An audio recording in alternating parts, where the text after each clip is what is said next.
Mga dumadalaw sa malalaking sementeryo sa lungsod ng Maynila unti-unti nang dumadagsa.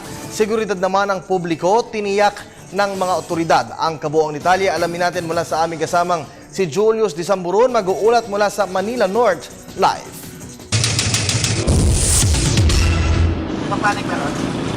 Kirby, sa ating pagmumonitor ay unti-unti nang nadadagdagan ang mga kababayan nating bumibisita at naglilinis sa mga puntod ng yumaon nilang kamag-anak dito sa Manila North Cemetery. Simula kaninang umaga ay may mangilan-ngilan nang naglilinis ng mga puntod dito sa Cementerio del Norte. Bitbit ang pintura, walis at daspan, ang ilan sa kanila mas piniling dumalaw ng maaga upang hindi sumabay sa dagsa ng tao mula at 30 ng Oktubre hanggang 2 ng Nobyembre. Napansin natin sa ating pag-iikot ang hepe ng North Cemetery na nag-iinspeksyon sa bawat sulok ng himlayan. Ayon kay Ginoong Daniel Tan, handa na sila para sa undas. Gayon din ang alay nilang serbisyo gaya ng comfort room areas at garbage collection. Ngayon po, 100% ready na po kami para sa darating ng last week po. Ano po ang mga ginawa po ninyong paghahanda para sa ating preparasyon ito quality natin? Meron po mga pinagawang bagong comfort room ang ating mahal na Pangulong Mayor Joseph Estrada at Vice Mayor Escudero. Para hindi na sa ganun po, hindi na po kami gumamit ng mga portalit. Dahil ang portalit po, mabaho po, at yutumba ng mga tao. Tapos meron po kaming 6 na truck po rito na umiikot para po sa kumuha po ng mga basura na ng mga naglilinis na dumadalaw ngayon. Kinukuha nila, pakiusap lang po namin, ilabas po nila sa kalye para pakuha. Takaw pansin naman ang ginawang programa ng Ecoways Coalition sa harap ng sementeryo. Dito ay nanawagan sila sa publiko na iwasan ang pagtatapon ng basura kung saan nagbabara nga po sa daluyan ng tubig. Sa temang sementeryo ay irespeto, huwag kang baboy, Sombasura campaign, kaisa nila ang Chuchi Foundation at Miss Philippines Earth sa pangangalampag sa lahat.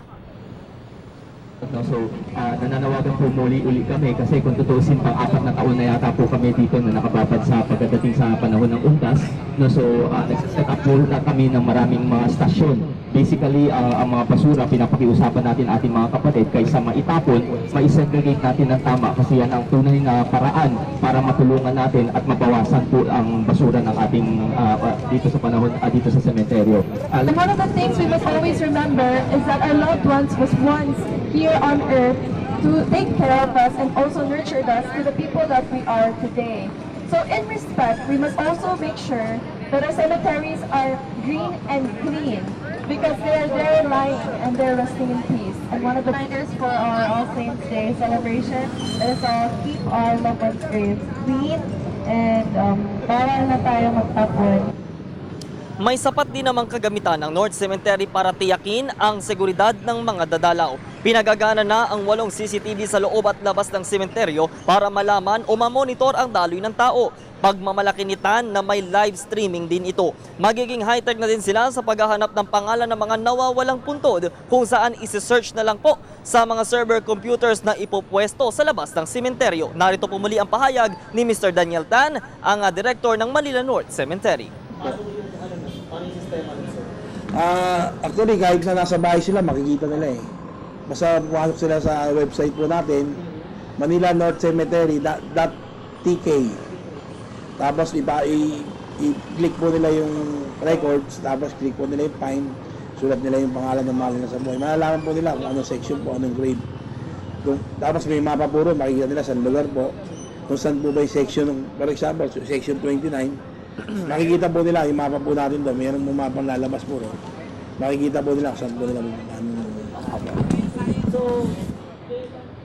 ayon pa sa opisyal, igalang sana ng bawat isa sa atin ang araw ng mga patay sa pamamagitan ng pagsunod sa umiiral na batas at hindi na pagdadala ng mga pinagbabawal na gamit, bladed weapons man po yan o explosive device. Muli narito po ang mensahe ni Mr. Tan na Director ng Manila North Cemetery. Ulit-ulit po natin sinasabi sa mga kababayan natin, taon-taon na lang po. Sana po igalang po natin itong okasyon na to. Ito po ay paggunita ng mga minamahal natin sa mga kabilang buhay. Huwag na po tayong magdala ng mga pinagbabawal. Tulad po ng anuman uri ng alak, anuman uri ng mga matatalim, ano man uri ng mga sound system na nakakabulabog sa katabi po natin, gitara, at ano man pong uri ng hayop. Samantala, Kirby, pinapaalala na ng Manila North Cemetery Management na hanggang bukas na lang po ng hapon papayagan na maglibing sa sementeryo. Gayon din po ang pagpasok ng mga sasakyan. Sa gabi ng Oktubre 29 ay bawal na itong papasukin.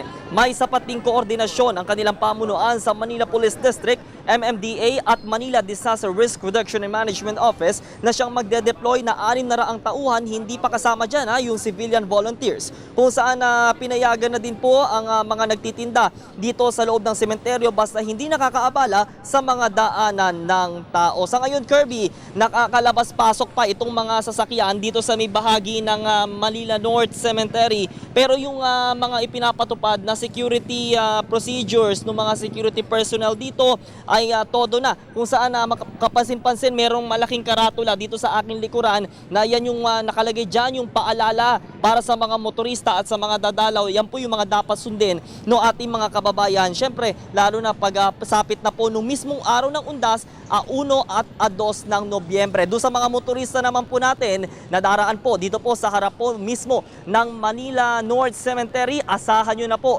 ang pagbigat ng daloy ng mga sasakyan, lalo na po yung dyan sa may tapat po mismo nitong Cementerio del Norte at ng isang gasolinahan. Kung kayo po ay galing ng bahagi po ng A. Bonifacio at ng North Luzon Expressway at patungo po kayo sa may bahagi ng Blumentritt, dito pa rin po yan sa area ng lungsod ng Maynila. So yan muna ang latest. Yan na ating pag-uulat sa mga kababayan po natin. Mag-ingat-ingat po tayo sa pagpunta po ninyo dito po sa mga malalaking sementeryo natin para maiwasan na rin po ang anumang aberya. Sa pangalan po ng Unit 4 at ni Kuya Jerry Calilero para sa Telebisyon ng Bayan, ako po si Julius Disamburon. Balik tayo dyan sa studio.